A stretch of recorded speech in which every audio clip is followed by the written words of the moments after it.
Hi guys! 11:10 PM na, iwaw feng shui na. Brethren, family and friends, pong pinagpalang gabi sa inyong lahat. Ang inyong pong lingkod, Brother Norman Cruz. Ang inyong pong Chimen, Pachi, Yijing, Date Selection Consultant. Ayan. So, yan po yung ating pong ino-offer sa ating pong mga clients and mga future clients po. Isang pinagpalang gabi sa inyo. Again, for those who have been following me, apologies po, medyo wala tayo nung nakaraan. But now it's, well, ito na tayo again. And then, what we will be discussing is all about for tomorrow. Or right now, it's 11 o'clock. And we know, it's the early rat day na po ngayon. And at 12 to 12:59 is the later rat.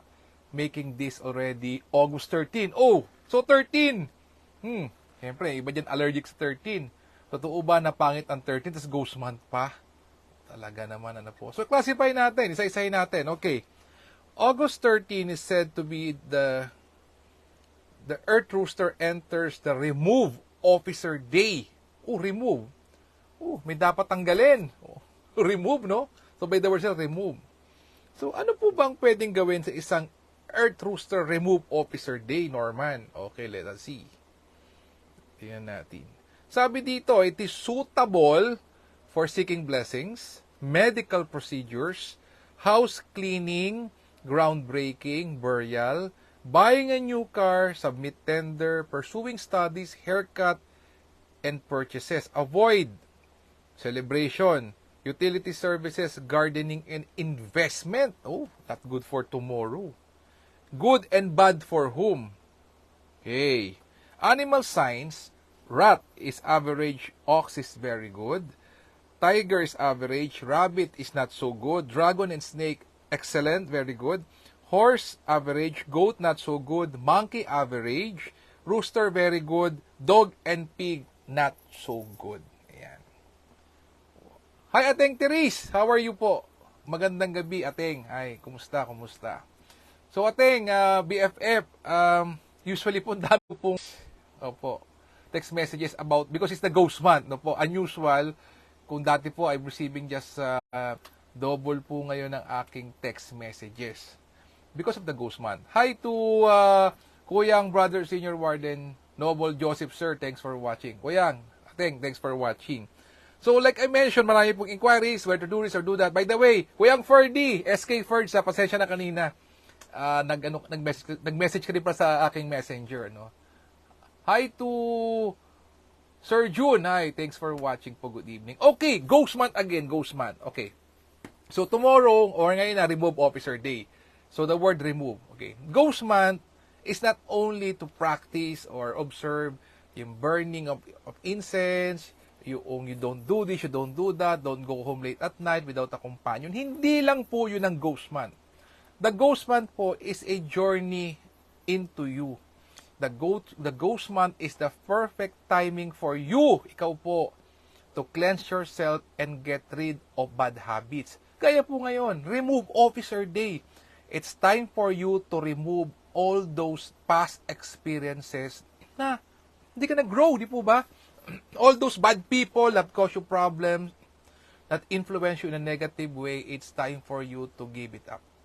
Move forward tayo. That is one of the segments po. Don't forget, the ghost month is the time to let go of not so good things. But it's a journey into you. Hindi lang po yung, of course, yung pong incense stick. Not only that, but also it's a journey into you. Hi to Kuya Inton. Hope to see you po. Even the ghost month, mag-sked tayo. Kuya nga. Thanks for watching, Kuya Inton. Salamat, salamat. So yun po, it's a journey into you. And let's do something about it. Remove day eh. Lalo po kanina po, I posted yung Heavenly Pardon. Napakaganda po noon. No po, Heavenly Pardon Day, no? It says here, po, Heavenly Pardon natin. Ganda. O sabi po dito, o. Okay, opo, di po ba? Heavenly Pardon is a day for reflection, forgiveness, healing, spiritual cultivation and cleansing. Seek divine assistance through prayers, meditation, and manifestation. 1, 2, 3, meron pong 4 hours kanina. So now, okay, para po doon sabihin natin, Norma naman, di ka araw-araw. So, para po sa inyong lahat, if you want to manifest po, just for this month, south backing po is the way to go. So let's say, normal wala kang game changer, wala kang pinost, south backing po ang gamitin natin. Anong ipe-pray natin? Di po ba? Hi, Sir June, all the way from Zamboanga. Tingnan natin. Hi to Sir June, hope to see you in Zamboanga. Okay, poor connection po, mahangin po ba? Or umuulan? I don't know. Tingnan natin. Ano po bang inyong magiging dialogue? Okay, back to south po ito ah. Okay, let's do it slowly. Back to south. Ito po ang magiging talkies. Ito po ang inyong magiging script.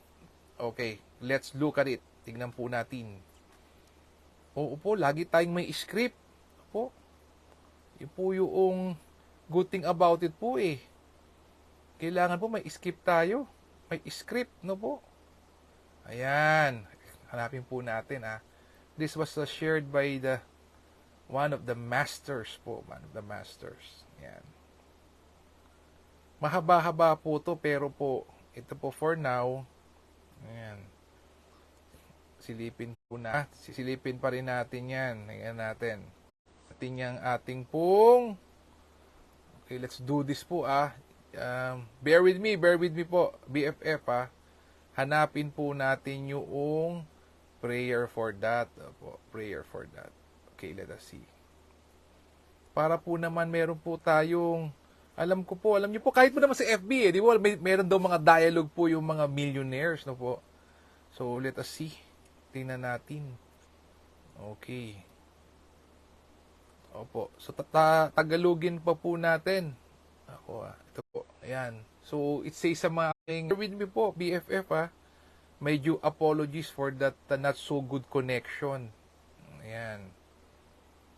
Opo, teka lang po, tingnan po natin sa notes. Kasi nandoon po sa akin agad. So, sabi po dito, how do you manifest a million peso idea? Ayan.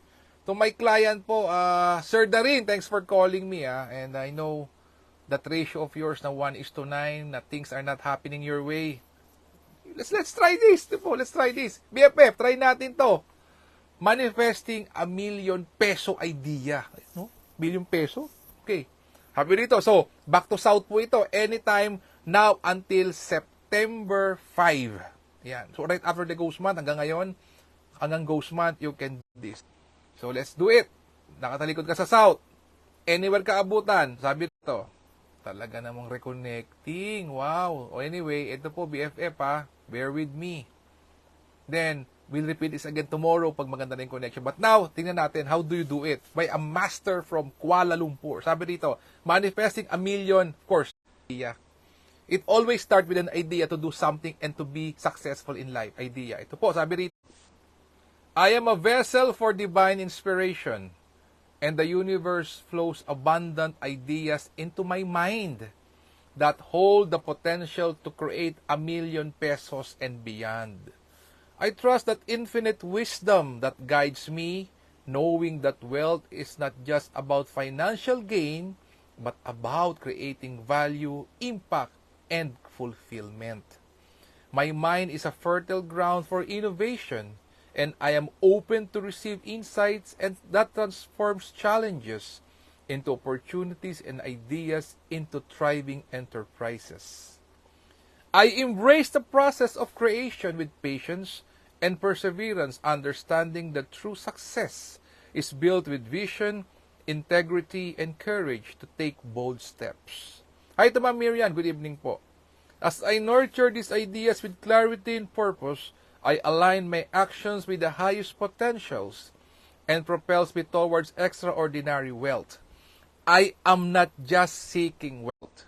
I'm creating a legacy that reflects my values and empower others to contribute to the greater good. Every day, I move closer to my million pesos.